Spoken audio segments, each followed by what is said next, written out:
Magandang araw po mga kababayan, welcome po sa Pinilang Alakbay. Ayan, naway safe po ang lahat. Naku po, napansin po tayo ng isang media po, international. Di ba? Ay, kasi may auto-generated po na subtitle, yung isang video ko po, 2020, January 29, 2020, yung nagmukbang po sa labas ng bahay, sa bahay po ng mga magulang ko. Pero po kinain doon na adobong kangkong, may tosino sa kalongganisa. Kailangan ko po ang tulong po ninyo kasi kailangan daw po yung mga comments ang galing po sa mga subscribers. Kahit hindi po subscribers magko-comment kung ano po yung positive na nakita po ninyo. Kung ano ba yung magandang mensahe na ibibigay ng pagmumukbang po sa Pilipino. Siyempre ako po bilang isang Pilipino, pag nagugutom po, nanonood po talaga ako nagbumukbang. Ayun po yung talagang dinahilan ko, naging honest po ako. Saka nabimiss ko yung mga pagkain Pinoy. Pwede po yung mag-comment, lalo po sa mga OFW, sa pagmumukbang po, lalo nag-iisa kayo, bakit po kayo nanonood ng mukbang. Ayun po. Pakicomment po, pakitulungan po ako. Dahil ayun po yung magiging mensahe po na parang basta mini-documentary po yun. Di ba? Sa final na selection, mapili po tayo. Pakitulungan po. Maraming salamat po sa inyo. Magandang umaga po mga kabayan. Alas 4 po ng umaga ngayon dito sa Bulacan dito po sa amin. Medyo maaga po ako nagising dahil po sa mga tila ako ng manok, pero okay na po, nakatulog po ako ng mahimbing. Punta po tayo sa palengke, tingnan po natin ano po mabibili po natin almusal. Parang gusto ko tuloy almusal yung mga manok po ng father ko. Tara, sama po kayo sa palengke. Ayan, maliwanag na po dito sa labas. Punta na po tayo sa aming munting palengke. Palengke po ng Bulacan. At ang pinakamasaya po, di ba, yung maghintay kayo ng tricycle, jeep. Dito po sa amin walang taxi. Jeep at tricycle lang po ang ginagawa dahil nga po maliit po na barrio po itong lugar po namin. Ayan, dito na po tayo sa palengke ng Bulacan. Aningin na po tayo ng mabibili po natin. Ito po yung nami-miss ko eh. Bali old style na po itong palengke na ito, nire-renovate lang po. Ang Changi po dito every Monday may mga dayo, pero dati marami pong mga nagtitinda sa labas, pero pinagbawal na rin po ng mayor kaya inayos na rin. So meron na rin pong mga tickets po yung mga ibang vendors na mga dayo dito sa lugar po namin. Paganda po ng umaga kasi sariwa po yung mga karne, mga isda. Ito po yung nami-miss natin, di ba? Pag-uwi ng Pilipinas. Ito po mga daing. Ito po yung nakakatawa sa lugar po namin. Makikita nyo pong buhay po talaga yung mga isda. Tulad po nitong mga tilapia. Ayan, dito po lagi namimili ang nanay ko. Noong nag-alaga po kami ng baboy dati, sa dati po namin tinitira, sila po yung nag-supply po sa amin ng mga biik. So dito po tayo bibili ng longganisa. Isang dosena daw po ay 120. So ibibigay niya po siguro sa akin ng kalahati yung presyo. Sige po, isang kalahati. Kalahating longganisa. Binidyo mo ba ako, tapos kalahati ba? Hindi, isang dosena po. Ito po, ang longganisang maraming bawang. Ito po yung paborito ko sa may tabat, maraming paminta. Ito po yung luluto natin mamaya. Ayan, bibili naman po tayo dito ng tosino. Nandito po yung mga cold cuts, mga local products po. Saan po dito yung tosino po ninyo? Ito po. Nahiya po si ate. Ipakita mo ate yung aladog mong artista. Ay, ito po tosino. MDB product. Ano po ba mas maganda? Depende rin sa panlasa ng tao. Pero ito kasi mura lang, no? 42 lang. Ito, magkano isang pakete? Ito naman, 98. 98, pwedeng kalahati. Yan, kalahati. Ito. Isang pakete. Magkano po yun? 98 pesos. So 98 pesos po ang isang pakete. Marami na rin po mga local brands. Tangkiligin po natin yung sariling atin po para mas matulungan po natin yung mga local producers sa mga local po na manufacturing business. Di ba? Meron po tayong advice na pag ganun, di ba? Salamat po. Ay, hindi pa pala ba? Dito hindi naman po natin isasama sa mukbang kasi nakakita po ako ng isang malaking ulo ng baboy. Sa next mukbang po natin, gawa po tayo ng crispy ulo. Ayan, si ate po yun, kinukulit ko dati sa paggawa po na itak. Sabi ko 200. Sabi niya, pampahasa lang daw po yun. O sige po ate, kalahati pong ulo na baboy. Walang kasano. Siya po yun. Walang nakalisan din. Basta po makulit eh, natatandaan niya. Ako lang po kasi isang pinakamakulit na mamimili po dito eh, sa Bulacan. Poging mamimili ko. Naku, Poging kong mamimili. naku, hindi yata ako makakatawad kay ate. Ayan, dito naman po tayo sa gulayan. Dati po, pag umuwi ako, dito po talaga ako bumibili ng mga gulay. Yung nanay niya, alay ko bibili sa kasya. Kaya lang pag siya, hindi po binibigyan ng discount, kaya 2 pisong bawas na kangkong. Magkano isang tali ng kangkong? 12 lang po. 12. Mura na po dito, di ba? Tiyan niyo po yung tali. Malaki. Sige, 2. Ayan. Ayan, nandito na po ako sa sinet up kong outdoor kitchen na kunwari. Sarap pa magluto sa ganito sa labas eh. Ito na po yung pinamili ko. Tosino, longganisa na maraming bawang. Ito po crispy ulo. Pakulan ko po ngayon sa next mukbang pa po ito. At meron tayong kangkong. Mag-adobo po tayo ng kangkong. Yan. Ayan, dito na po tayo. Magdingas po muna tayo ng kahoy bago po natin umpisahan. Umpisahan po natin lutuin ay longganisa. Ito po yung nakakamiss sa Pilipinas, ano, yung pagluluto po sa labas. Ito po yung pinaka-paborito ko po talaga. Namimiss ko po nung maliliit kami. Namumulot po kami ng mga sanga ng sanga ng mangga, yung mga tuyo nalalaglag po. Ito kami ng nanay ko, kaya hinanay ko nang ng siit. Hinihiwa po ng itak, binibilad, saka po hinihilera. Nakakamiss po talaga.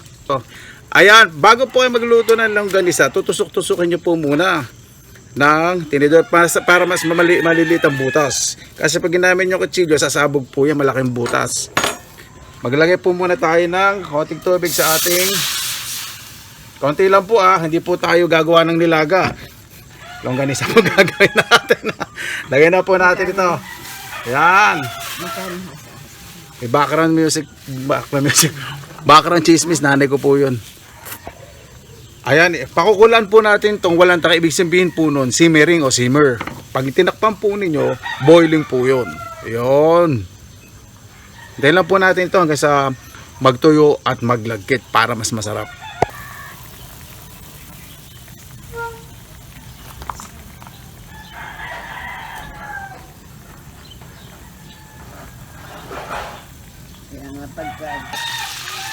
Ayan, luto na po ang ating longganisa. Lumabas na po yung napakaraming mantika. Sa 1 kilong longganisa, kalahating kilo ang lumabas na mantika. Tumatawa nanay ko. Ito po yung longganisa. Yan. Lagyan din po natin yung mantika.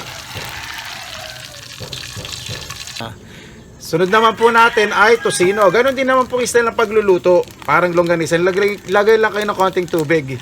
Huwag nyo po dadamihan ng tubig. Tandaan po ninyo hindi po kayo gagawa ng potsero. Ayan, luto na po ang ating tosino. Lagyan na po natin sa ating pinggan. Gusto ko po sa tosino medyo nasusunog ng konti. Mas masarap.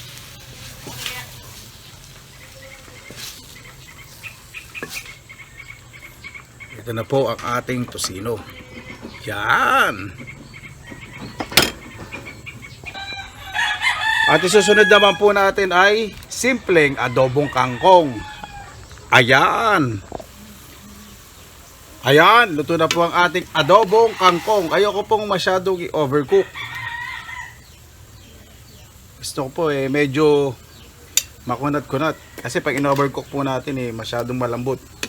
Malabo. Ayoko po ng malabo. Nakamiss po yung ganito, di ba, no? Sa labas, nagluluto. Mas tipid po. Yung mga kahoy, mapupulot-pulot niya lang po sa labas. Mahingi sa kapitbahay.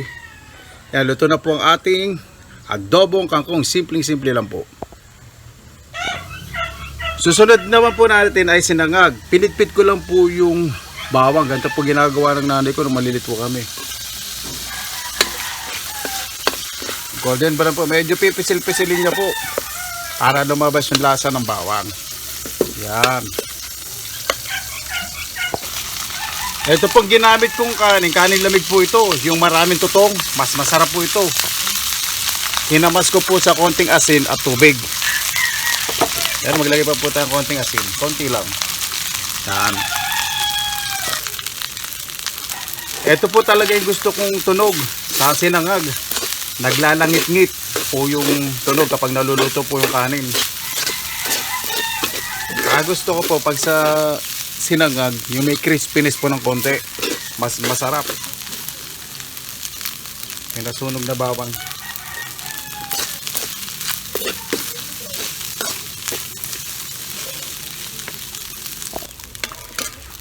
Luto na po ang ating sinangag. Ganito po yung gusto ko, hindi po masyadong mamantika. Buhaghag ang pagkakaluto. Iba po talaga pagluto sa kahoy. Napakasarap po ng amoy. Yan po, napakaganda rin po ng resulta. Medyo mamula-mula po yung ating sinangag. Medyo golden brown. Ayan.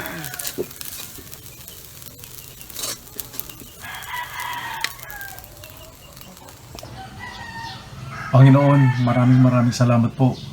Bago po namin pagsaluhan po ang nakahapag po sa aming mga hapagkainan. Nais po namin kayong pasalamatan sa mga grasya at binibigay niyo po sa amin sa araw-araw.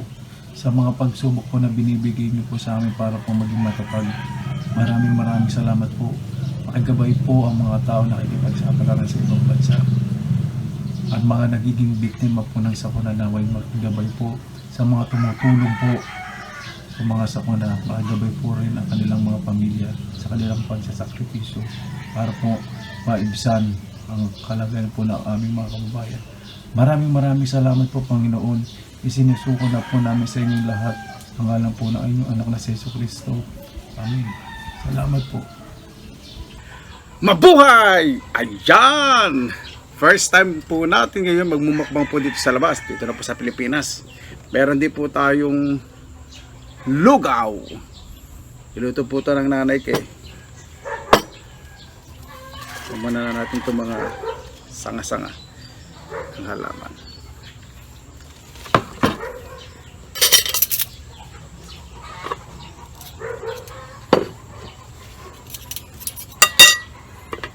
Pumuna natin. Sana naman po ay naging maayos po ang inyong araw. Nakikita nyo po yung mga ingay po dito ng aso, ingay ng manok. Okay lang po yung mga ingay-ingay ng mga hayop. Wag lang po yung mga walking CCTV.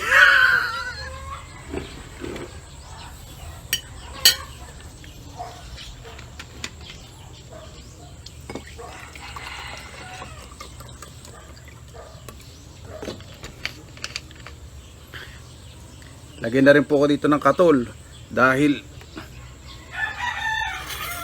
medyo malangaw. Ewan ko tumatalab sa langaw itong katol. Hindi po tayo magtitiso ngayon dahil kaya probinsya po tayo. Kaya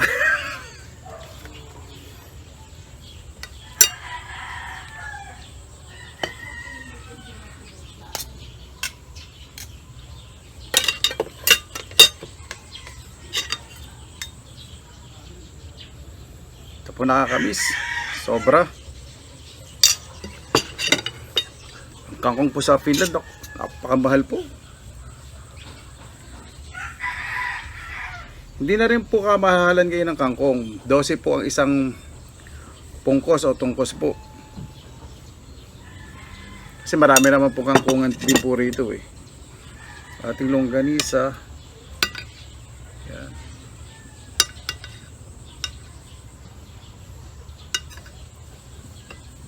Hindi ko natanggal sa tali. Dali naman siyang tanggalin.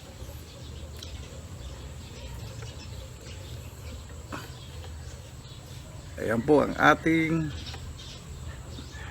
serving. Pag yun po tingnan yung gitni ko nakakabuisit. Pasa na natin.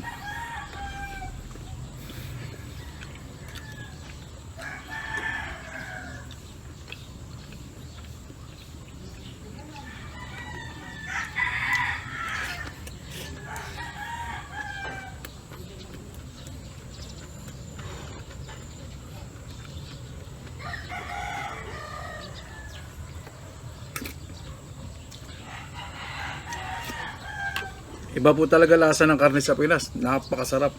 Mas malasa.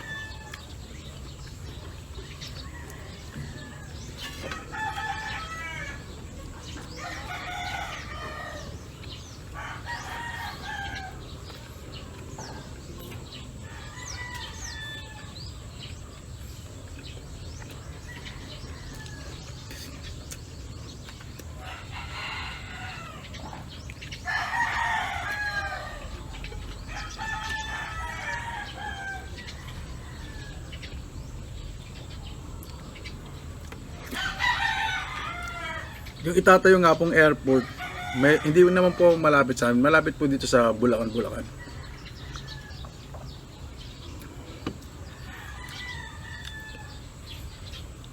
Pero sana naman po, hindi na po ganun kalapit yung landingan dito kasi siyempre ingay po, di ba?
May lumiligid po sa akin mga ibon.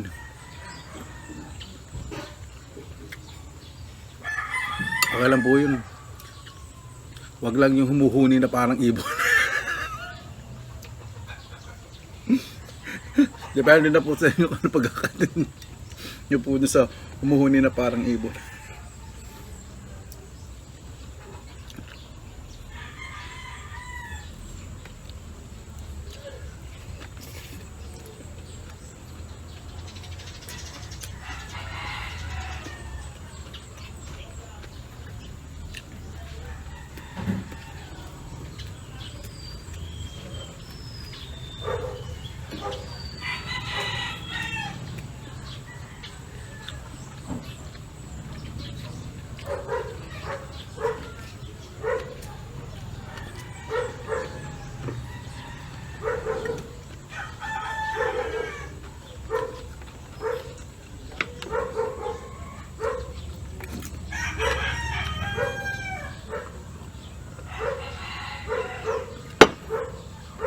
Mga background music, mga natural, tawal ng kaso, tilaok ng manok, tunog ng tricycle.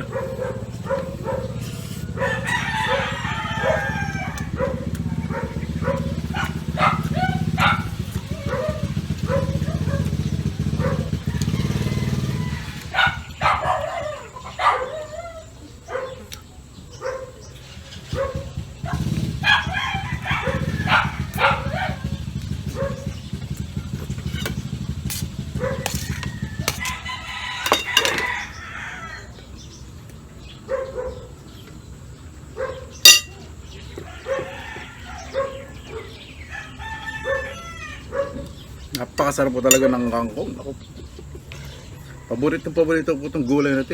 Lalo na po sa sinigang. Adobo kaya sinigang. Basta kahit sampo. Sarap.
Paano po? Maraming salamat na naman po sa inyong oras na inilaan. Bago po tayo magtapos, pasalamatan po muna natin ng Panginoon.